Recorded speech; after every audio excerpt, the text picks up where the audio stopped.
Samantala, patong-patong na kaso ang kinakaharap ng isang notorious na magnanakaw na naaresto sa Laguna.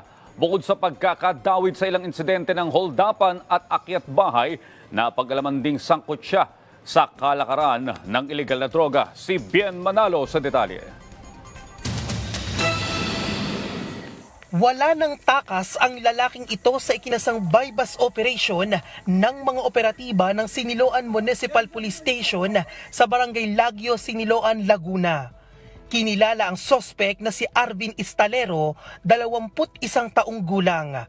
Ayon sa investigasyon ng mga pulis, notorious na magnanakaw ang sospek sa lugar. Napag-alamang dawit din si Istalero sa ilang insidente ng holdapan at akyat bahay sa lugar, maging sa mga karatig bayan at umabot pa hanggang sa Maynila. Ito pong si Arvin San Juan Estalero ay naaresto po natin, sir, sa tulong na rin ng ating mga mamamayan at syempre ng ating mga confidential assets sa area. Meron po siyang mga records sa barangay ng pagnanakaw, pang-hold up, gayon din po sa mga karatig bayan. Actually, meron isa siyang naging biktima sa parte ng NCR at ngayon po ay nananawagan kami sa biktima ni Arvin Estalero na maghain ng reklamo laban dito sa ating suspect. Batay sa police record, dati nang sangkot sa kalakaran ng droga ang suspect na isa umanong tulak ng droga. May nakabinbinding 11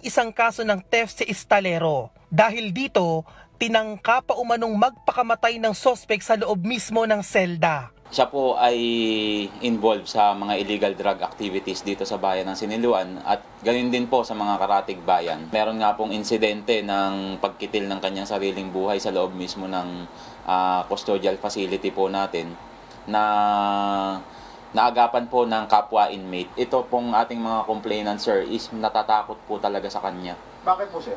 Dahil armado nga po itong ating suspect. Na-recover naman sa suspect ang halos 8 gramo ng hinihinalang shabu na nagkakahalaga ng mahigit 50,000 piso, caliber 45 pistol at mga bala.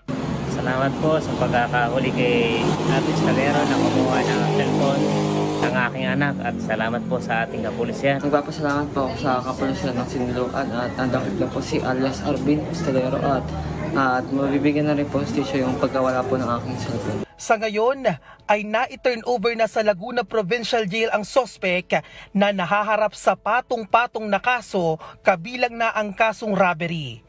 Bien Manalo para sa Morning Show ng Bayan, Rise and Shine, Pilipinas.